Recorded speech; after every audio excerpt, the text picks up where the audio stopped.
اب جو تیسرا رکوع آ رہا ہے سورہ بقرہ کا، اس میں قرآن کی دعوت کا خلاصہ ہے۔ قرآن کیا ماننے کی دعوت دیتا ہے، اس کی پکار کیا ہے۔ جیسا کہ میں عرض کر چکا ہوں، 2/3 قرآن پہلے نازل ہو چکا ہے، پس منظر میں ہے۔ ہمارے لیے اس ترتیب مصحف کے اعتبار سے وہ قرآن بعد میں آئے گا، ترتیب نزول کے اعتبار سے وہ پس منظر میں موجود ہے، لیکن چونکہ یہاں پر مصحف کے اندر یہاں سے آغاز کیا جا رہا ہے، لہذا اس کا خلاصہ جو ہے لب لباب یہ ایک رکوع میں، اور قرآن کے فلسفے کا اور اس کے بعض نہایت ہی اہم جو موضوعات ہیں اور مسائل ہیں ان کا ذکر پھر چوتھے رکوع میں۔ ابھی ہم تیسرا رکوع پڑھ رہے ہیں۔ یا ایھا الناس اعبدوا ربکم الذی خلقکم والذین من قبلکم لعلکم تتقون۔ اے لوگو، بندگی اختیار کرو اپنے اس رب کی، اپنے اس مالک کی جس نے تمہیں پیدا کیا، اور نہ صرف تم کو پیدا کیا، تم سے پہلے جتنے لوگ گزرے انہیں بھی پیدا کیا تاکہ تم بچ سکو۔ یہ قرآن کی دعوت کا خلاصہ ہے، اور یہ نوٹ کر لیجئے، یہ تمام انبیاء اور رسل کی دعوت یہی تھی۔ اب جب پڑھیں گے سورہ اعراف پڑھیں گے، سورہ شعراء پڑھیں گے، ایک ایک کا نام لے کر، ان اعبدوا اللہ واطیعون، ہر رسول کی دعوت یہ تھی، اللہ کی بندگی کرو، میری اطاعت کرو۔ یا قوم اعبدوا اللہ ما لکم من الہ غیرہ، اے میری قوم کے لوگوں، اللہ کی بندگی کرو، تمہارا کوئی الہ اور معبود اس کے سوا نہیں ہے۔ پھر عضو قرآن یہی عبادت رب انسان کی تخلیق کی غایت ہے، وما خلقت الجن والانس الا لیعبدون، ہم نے جنوں اور انسانوں کو پیدا ہی صرف اس لیے کیا ہے کہ ہماری بندگی کریں۔ لیکن یہاں ایک فرق بہت بڑا ہے، تمام رسولوں کی دعوت یہی ہے، محمد الرسول اللہ کی بھی یہی ہے، لیکن بڑا فرق کیا ہے؟ باقی تمام رسولوں کی دعوت آپ کو ملے گی یا قوم، اے میری قوم کے لوگوں، یہاں ہے یا ایھا الناس، اے بنی آدم، اے بنی نوع انسان۔ معلوم ہوا کہ تمام رسول حضور سے پہلے صرف اپنی اپنی قوموں کی طرف آئے ہیں، پہلے اور آخری اور کامل رسول ہیں اللہ کے محمد صلی اللہ علیہ وسلم، جن کی دعوت آفاقی ہے۔ یا ایھا الناس، یا قوم نہیں، یا ایھا الناس اعبدوا ربکم الذی خلقکم والذین من قبلکم۔ اس میں دلیل بھی آ گئی کہ عام طور پر لوگ جو ہے غلط راستے پر اس دلیل سے جمے رہتے ہیں کہ ہمارے آباء و اجداد کا راستہ یہی تھا۔ تو بھائی، جیسے تم مخلوق ہو ایسے وہ بھی تو مخلوق تھے، جیسے تم خطا کر سکتے ہو وہ بھی تو خطا کر سکتے تھے۔ لہذا یہ نہ دیکھو کہ آباء و اجداد کا راستہ کیا تھا، دیکھو یہ کہ حق کیا ہے، لعلکم تتقون، تاکہ تم بچ جاؤ، دنیا میں افراط و تفریط کے دھکوں سے بچ جاؤ گے، آخرت میں اللہ کے عذاب سے بچ جاؤ گے۔ ان دونوں سے اگر بچنا ہے تو اللہ کی بندگی کی روش اختیار کرو۔ اچھا، کس رب کی؟ الذی جعل لکم الارض فراشا والسماء بناء، جس نے تمہارے لیے زمین کو فرش بنا دیا اور آسمان کو چھت بنا دیا۔ وانزل من السماء ماء، اور آسمان سے پانی برسایا، فاخرج بہ من الثمرات رزقا لکم، اور پھر اس پانی کے ذریعے سے زمین سے میووں کی شکل میں، پیداوار کی شکل میں تمہارے لیے رزق اگایا۔ فلا تجعلوا للہ اندادا وانتم تعلمون، تو ہرگز نہ اللہ کا مد مقابل کسی کو ٹھہراؤ جانتے بوجھتے۔ وانتم تعلمون کا ایک مطلب یہ بھی ہے کہ تم بھی مانتے ہو کہ اس کائنات کا خالق اللہ کے سوا کوئی نہیں۔ اہل عرب بھی مانتے تھے، جو ان کے دیوی دیوتا تھے وہ سمجھتے تھے کہ یہ اللہ کے اوتار ہیں، یا اللہ کے ہاں بہت یہ پسندیدہ ہیں، اللہ کے محبوب ہیں، اس کے اولیاء ہیں، اس کی بیٹیاں ہیں، لہذا یہ شفاعت کریں گے تو ہمارا بیڑا پار ہو جائے گا۔ ورنہ خالق وہ مانتے تھے اللہ ایک ہی ہے۔ جب تم یہ مانتے ہو کائنات کا خالق ایک، مدبر ایک، تو اب کسی کو اس کا مد مقابل نہ بناؤ۔ انداد ند کی جمع ہے، لا ضد لہ ولا ند لہ، اللہ کا کوئی مد مقابل نہیں۔ اس میں یہاں تک بات ہے کہ حضور اس درجے اس توحید کی باریکیوں تک پہنچا کر گئے ہیں اس امت کو کہ کسی صحابی نے ایسے ہی کہہ دیا ما شاء اللہ و ما شئت، جو اللہ چاہے جو آپ چاہیں۔ حضور نے فوراً ٹوک دیا اجعلتنی للہ ندا، کیا تو نے مجھے اللہ کا مد مقابل بنا دیا ہے؟ اس کائنات میں مشیت صرف ایک کی چلتی ہے، کسی اور کی مشیت اس کی مشیت کے تابع پوری ہو جائے ہو جائے، لیکن مشیت مطلقہ صرف اس کی ہے۔ یہاں تک کہ حضور سے فرمایا گیا کہ اے نبی آپ کے لیے یہ ممکن نہیں ہے جسے چاہے ہدایت دے دیں، انک لا تہدی من احببت ولکن اللہ یہدی من یشاء۔ اگر یہ اختیار میں ہوتا تو ابو طالب دنیا سے بغیر ایمان لائے نہ جاتے۔ فلا تجعلوا للہ اندادا وانتم تعلمون۔ اب ان دو آیتوں میں تو یوں سمجھیے توحید نظری بھی اور توحید عملی بھی۔ توحید عملی کیا ہے؟ بندگی صرف اسی کی ہو۔ اب آیا ہے رسالت کا معاملہ، وَإِن كُنتُمْ فِي رَيْبٍ مِّمَّا نَزَّلْنَا عَلَىٰ عَبْدِنَا، اگر تمہیں رسالت محمدی پر شک ہے صلی اللہ علیہ وسلم، اس کے کیا معنی ہے؟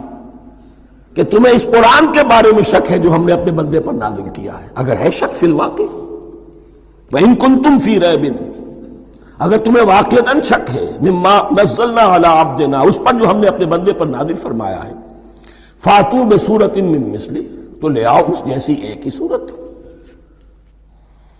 یہ ہم کل پوری تفصیل سے دیکھ چکے ہیں کہ برسبیل تنزل یہاں پہنچے ہیں۔ پہلے دو آیتیں میں نے آپ کو سنائی تھی، اس میں پورے قرآن کی مثال لانے کا چیلنج کیا گیا۔ پھر ایک آیت سنائی جس میں 10 صورتیں ہی لے آؤ۔ اب آخری درجے میں ایک صورت ہی بنا لا، اور ایک صورت تو سورۃ العصر کے مساوی بھی ہو سکتی تھی، سورۃ الکوثر کے مساوی بھی ہو سکتی تھی۔ وَادْعُوا شُهَدَاءَكُم مِّن دُونِ اللَّهِ إِن كُنتُمْ صَادِقِينَ، اور بلا لو اپنے سارے مددگاروں کو اللہ کے سوا، جن ہوں انس ہوں۔ اس لیے کہ قریش کا خیال یہ تھا کہ جو شعراء ہوتے ہیں ان کے پاس جن ہوتے ہیں، وہ جن انہیں سکھاتے ہیں، ورنہ عام آدمی تو یہ شعر نہیں کہہ سکتا۔ تو تمہارا اگر کوئی گمان ہے کوئی جنات سکھانے والے ہیں، کوئی انسان ہے، خطیب ہے، شعراء ہے، ادیب، سب کو جمع کر۔ ان کنتم صادقین، اب یہ ہے بہت ہی، جس کو میں نے کل کہا تھا آپ کو یاد ہوگا، قرآن کا انداز کیا ہوتا ہے کہ وہ اپنے اندر جھانکنے کی دعوت دیتا ہے۔ یہ گویا کہ آنکھوں میں آنکھیں ڈال کر یہ کہا جا رہا ہے کہ حقیقت میں تمہیں کوئی شک نہیں ہے، یہ تم بات بنا رہے ہو صرف۔ اگر واقعتاً شک ہے تو آؤ میدان میں، حقیقت یہ ہے کہ تمہیں شک نہیں ہے۔ اگر تم سچے ہو فاتوا بسورۃ من مثلہ، تو اس جیسی ایک ہی صورت بنا لاؤ۔ فإن لم تفعلوا، اب ذرا انداز دیکھیے تحدی کا اور چیلنج کا، پھر اگر تم یہ نہ کر پاؤ وَلَن تَفْعَلُوا، اور ہرگز نہیں کر سکو گے، یہ چیلنج کون دے سکتا ہے؟ اللہ کے سوا کوئی نہیں دے سکتا۔ یہ انداز کسی کتاب کا نہیں ہے، ذَلِكَ الْكِتَابُ لَا رَيْبَ فِيهِ، یہ کسی کا نہیں ہے۔ فَإِن لَمْ تَفْعَلُوا وَلَن تَفْعَلُوا، پھر اگر تم نہ کر پاؤ اور تم ہرگز نہیں کر پاؤ گے، فَاتَّقُوا النَّارَ الَّتِي وَقُودُهَا النَّاسُ وَالْحِجَارَةُ، تو ڈرو اس آگ سے جس کا ایندھن بنیں گے انسان اور پتھر۔ اعدت للکافرین، کافروں کے لیے تیار کر لی گئی ہے، بھڑکا دی گئی ہے۔ پتھروں کا ذکر خاص طور پر کیوں ہے؟ دو اس کے امکانات ہیں۔ آپ کو معلوم ہے کہ وہ جو پتھر کا کوئلہ ہوتا ہے اس کی آگ بڑی سخت ہوتی تھی، عام جو ہمارا یہ لکڑی کا کوئلہ ہوتا ہے اس کے مقابلے میں۔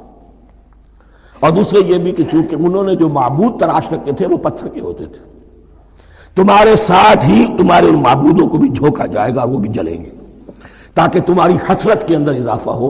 ان سے ہم دعائیں مانگا کرتے تھے، ان کے سامنے ماتھے ٹیکتے تھے، ان کے سامنے ڈنڈوت کرتے تھے، ان کو چڑھاوے چڑھاتے تھے۔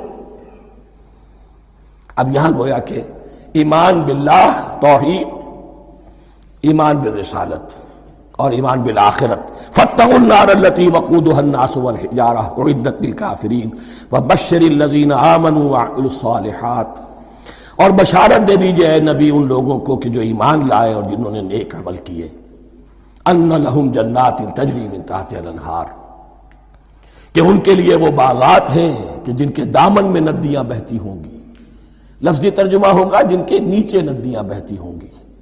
مراد اس سے کیا ہے؟ عام فطری باغ وہ ہوتے تھے کہ جس میں ذرا اونچائی پر جو ہے درخت لگے ہوئے ہیں اور دامن میں ندی بہ رہی ہے، تو اس سے خود بخود جو ہے وہ اریگیشن، نیچرل اریگیشن ہو رہی ہے، درختوں کے جڑوں تک پانی پہنچ رہا ہے.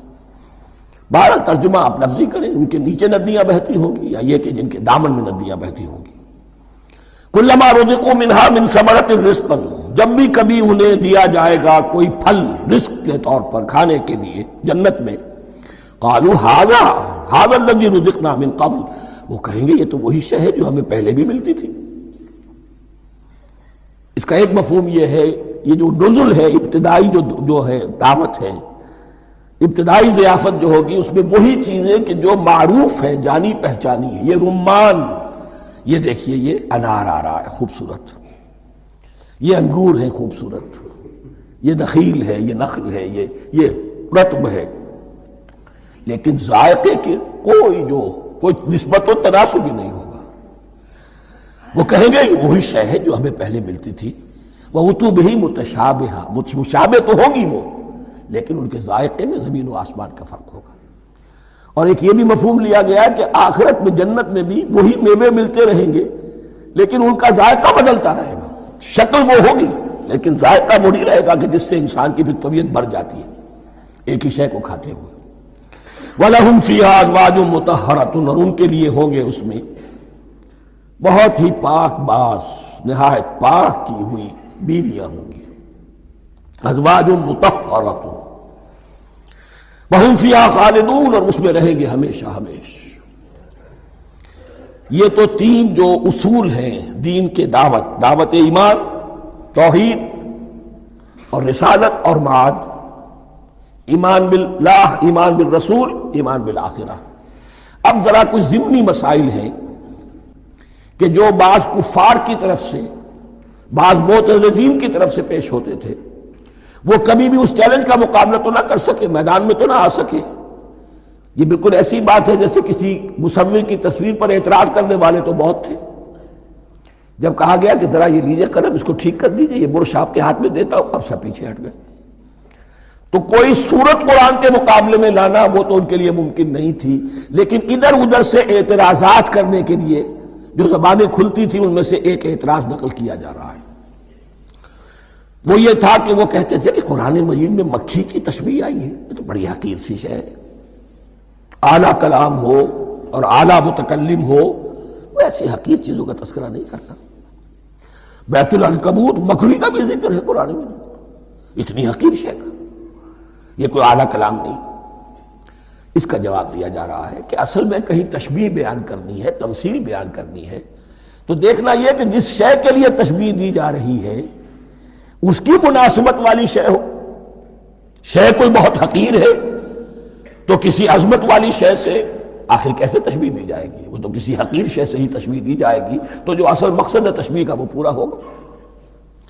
ان اللہ لا یستحیی ان یضرب مثلا ما بعوضۃ فما فوقہا، اللہ تعالیٰ کو تو اس میں کوئی جھجک نہیں ہے، کوئی شرم نہیں ہے کہ وہ مچھر کی مثال بیان کرے. تو اس سے اوپر، اب یا فوقہا میں دونوں معنی ہو جائیں گے، یعنی کمتر اور حقیر ہونے میں اس سے بھی بڑھ کر، یا یہ کہ اس سے اوپر کی کوئی شے اس کی مثال دینے میں اللہ کو کوئی جھجک نہیں. اس لیے کہ مکھی بھی بہرحال مچھر سے تو ذرا بڑی شے ہے. اس معنی میں بھی ہو سکتا ہے فوقہا، اور فوقہا اس معنی میں بھی کہ اس سے بھی حقیر ہونے میں اس سے بھی بڑھ کر. فَأَمَّا الَّذِينَ آمَنُوا فَيَعْلَمُونَ أَنَّهُ الْحَقُّ مِن رَّبِّهِمْ، تو جو لوگ صاحب ایمان ہیں وہ جان لیتے ہیں کہ یہ حق ہے ہمارے رب کی طرف سے. وَأَمَّا الَّذِينَ كَفَرُوا، اور جنہوں نے کفر کیا ہے، فَيَقُولُونَ مَاذَا أَرَادَ اللَّهُ بِهَذَا مَثَلًا، یہ کیا مثال اللہ نے دی، کیا ارادہ ہوا اللہ کا اس مثال کے ذریعے سے. ناک بھو چڑھا رہے ہیں، اعتراض کر رہے ہیں. اب جو آ رہا ہے اگلا جملہ وہ ہے بہت اہم، یضل بہ کثیرا ویہدی بہ کثیرا، اسی کے ذریعے سے اللہ بہتوں کو ہدایت دیتا ہے اور اسی کے ذریعے سے بہتوں کو گمراہ کرتا. معلوم ہوا کہ ہدایت اور گمراہی اور ہدایت اور ضلالت انسان کی سبجیکٹو کنڈیشن کے اوپر دار و مدار ہے اس کا. آپ کے دل میں خیر ہے، بھلائی ہے، نیت صحیح ہے، طلب ہدایت، طلب علم، اس میں آپ سچے ہیں، آپ کو ہدایت مل جائے گی. دل میں زیغ ہے، کجی ہے، نیت میں ٹیڑھ ہے، فساد ہے، تو اسی کے ذریعے سے اللہ آپ کی گمراہی میں اضافہ کر دے گا. یضل بہ کثیرا ویہدی بہ کثیرا. لیکن اللہ کا یہ کسی کو ہدایت دینا اور کسی کو ضلالت دینا علل ٹپ نہیں ہے، کسی قاعدے اور قانون کے بغیر نہیں ہے. وما یضل بہ الا الفاسقین. نہیں گمراہ کرتا وہ اس کے ذریعے سے مگر صرف سرکش لوگوں کو،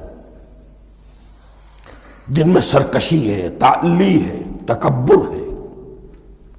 اور ان کے اوصاف کیا ہے؟ الذین ینقضون عہد اللہ من بعد میثاقہ. جو توڑ دیتے ہیں اللہ کے ساتھ کیے ہوئے عہد کو. اور سب سے بڑا عہد یہ سورہ اعراف میں چل کر آئے گا، عہد الست. عالم ارواح میں ہم عہد الست کر کے آئے. الست بربکم قالوا بلا. کیا میں ہی نہیں ہوں تمہارا رب؟ تمام ارواح نے میں بھی تھا، آپ بھی تھے، سب تھے، کل انسان. جتنے انسان دنیا میں آج تک آ چکے ہیں وہ بھی تھے، اور جو آنے ہیں ابھی قیامت تک وہ بھی تھے. لیکن تھے صرف ارواح کی شکل میں، جسم نہیں تھے. اور یہ میں آپ کو بتا چکا ہوں، مکمل وجود ہے انسان کا روحانی وجود. اولاً تخلیق اس کی ہوئی تھی، اسی سے آگے چل کر ایک بہت فلسفے کا بہت گہرا مضمون آ رہا ہے آگے چل کر. وہ جو عہد الست الست بربکم قالوا بلا، انہوں نے اس عہد کو توڑا.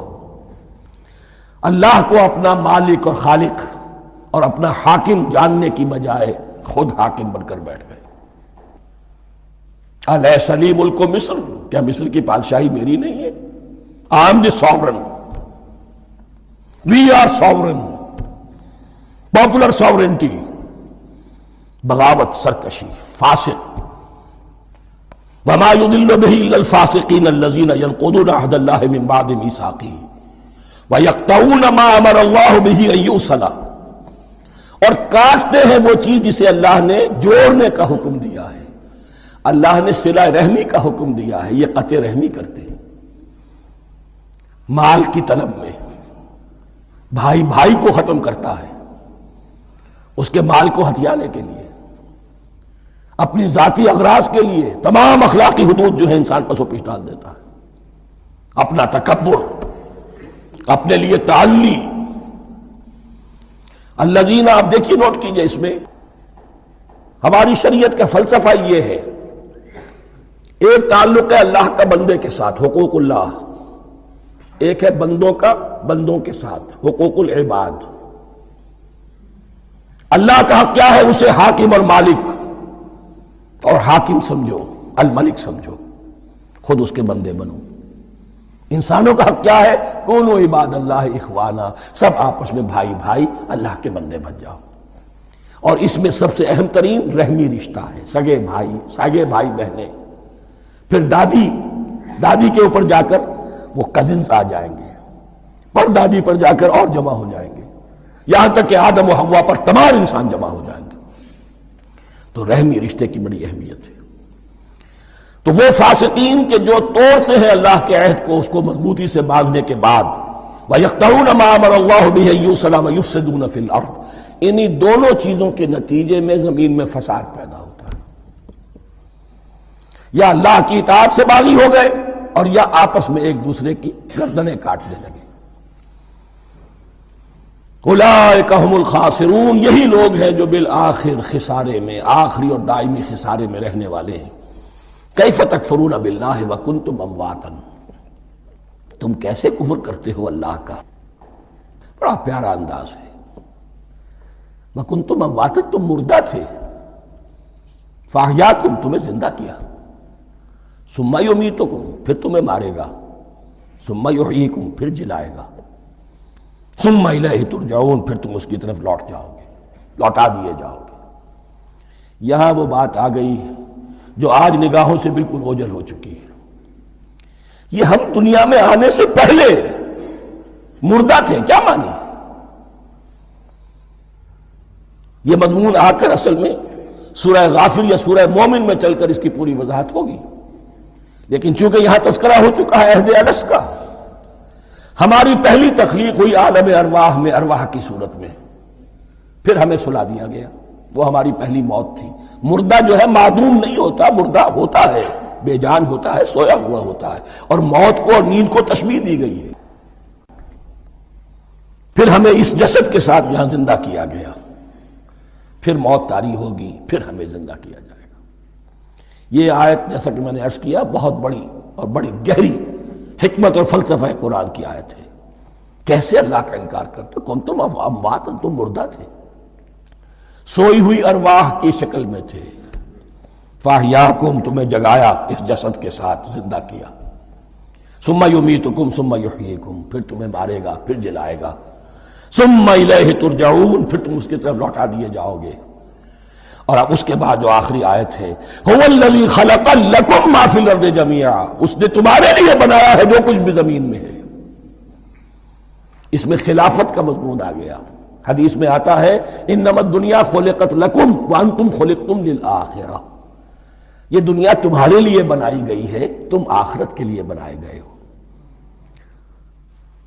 هو الذی خلق لکم ما فی الارض جمیعا، اس لیے کہ اگلی آیت پھر آ رہی ہے خلافت کی آیت۔ سارا کچھ زمین میں یہ بستر جو بچھایا اور یہ کائنات کو، زمین کو سجایا تمہاری خلافت کے لیے۔ ثم استوى الى السماء فسواهن سبع سماوات، پھر وہ متوجہ ہوا آسمانوں کی طرف اور انہیں 7 آسمانوں کی شکل میں بنا دیا۔ جیسا کہ میں کل عرض کر چکا ہوں، یہ تاحال ابھی یہ آیات متشابہات میں سے ہے۔ 7 آسمانوں کی کیا حقیقت ہے ہم اس سے ابھی پورے طور سے واقف نہیں۔ وَهُوَ بِكُلِّ شَيْءٍ عَلِيمٌ، اور اسے ہر شے کا علم حقیقی حاصل ہے۔